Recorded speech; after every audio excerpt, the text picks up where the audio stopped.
Hello, no unsacred placers.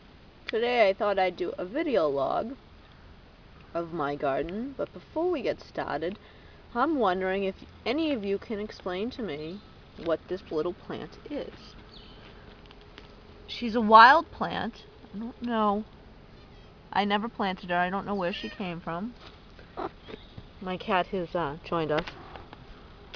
Get out of the way. Sorry about that. She comes in a variety of different colors. She has 2 leaves that grow at a time, but they alternate each one up. She comes in that color, this color. Look at it. Is she beautiful or what? And at her tallest, she's about maybe a foot high, so not very big. And then I have her in this color too. Probably can't see. We don't have the best camera, so you'll just have to work with me here. So if you can identify, somebody thought they might be a primrose, but there was no certainty with that, so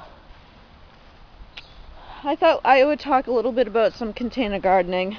This is a great way to get started on gardening, or if you live in an urban area or even a suburban area and you don't want to plant your herbs that you're going to eat around all those toxic lawns that are there. So I have oregano here. I planted this from seed probably about 5 years ago, and doing very well.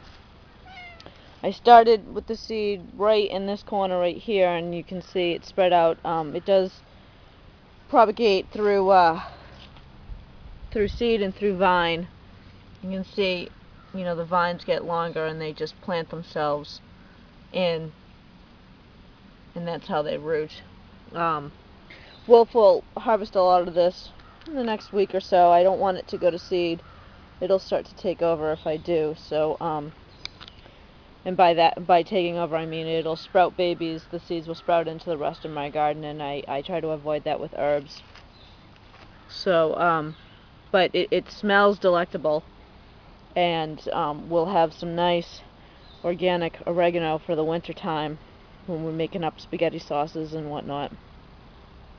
So oregano is a real easy herb to grow. If you're interested in growing herbs, I would start with oregano. This is cilantro. It's about to go to seed, which means that I need to take it out, take out these seeds, because with all herbs, what happens when they go to seed is they sprout everywhere and they start taking over, and that's not usually what you want if you're container gardening. So you want to be a little bit diligent about that. Started this from seed earlier this year. This is the first time I've ever grown cilantro, and we've had it a couple of times in recipes. It's very yummy. The basil, I have never had success with basil from seeds, so Wolf went and bought this at our local farmers market. So, and basil is something that you have to plant every year, so it's not really a good example. This is lemon balm. I also just planted this year. It smells absolutely awesome. Oh yeah. I'm assuming that this comes back, but I'm not 100% certain about that. So, but what I can tell you is that the catnip will come back every single year. I planted this about 5 years ago from seed, and I've never had to replant. My cat, whom you just saw, doesn't actually like eggplant, so I plant this more for myself than for her. I use it as a bug repellent and as a sleep aid. I make a tea out of it. I also make a tincture out of it. So you'll see that the catnip gets all these little seeds, and every day I just have to come out here and pluck these seeds off, and I just throw them back into the soil, and that's how it propagates up so well. But this will just spit its seed everywhere, and I'm gonna have to start, like, oh, here's a really good example. Catnip in my garden bed. Not anymore. and I just stuck it in the bottom. So this is chives, and I did some companion planting with some carrots, because I know they have a symbiotic relationship. The chives I got from a friend a number of years ago, and I had it in one of those small buckets, actually, in one of these, and I moved it because it had really outgrown the bucket, so I put it into one of these. And the carrots aren't doing so well. I have never been successful with carrots, so I suspect what's going to happen is that I won't get that many carrots out of this, and rather I'll get a lot of chives, and they'll spread around and just take over this whole barrel, which is okay with me. Let's see, how long have I been talking? 6 minutes. I was going to go for 10, because I thought you could spare 10 minutes to listen to me blabber on about my garden. So I'll talk a little bit about the Three Sisters, which I had done a post about and given you a picture from 2008. So this is what my Three Sisters is, and I'll remind you that it's a planting method. It's a Native American planting method, and three crops have evolved together, as Lupa liked to point out to me. I appreciated that. But in the center you have corn. Around the circle, the next circle is pole beans, and then around the edges is squash. And I have a variety of different squashes and beans planted. And what happens is, as the corn grows, the pole beans grow up the corn, and then the squashes with their big leaves will create shade to keep the weeds from coming up. And there's also a symbiosis between the nitrogen that the beans put back into the earth that the corn needs to grow. So one lesson that I have learned with planting with the Three Sisters here in central New Hampshire is that you have to plant your corn well before your beans, because the beans will outpace the corn.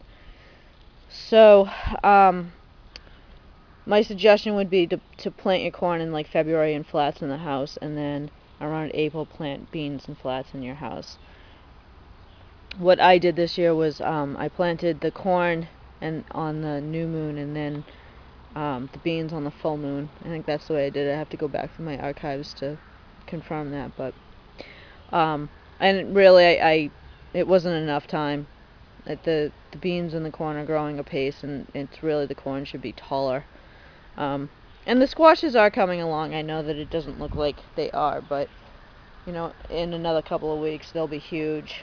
There is no part of my yard that gets 100% sun, so my garden never does as well as I want it to do, although squashes tend to do well here. So it's kind of I'm standing in the far corner, and this is about as much of a view of my garden as I can give you.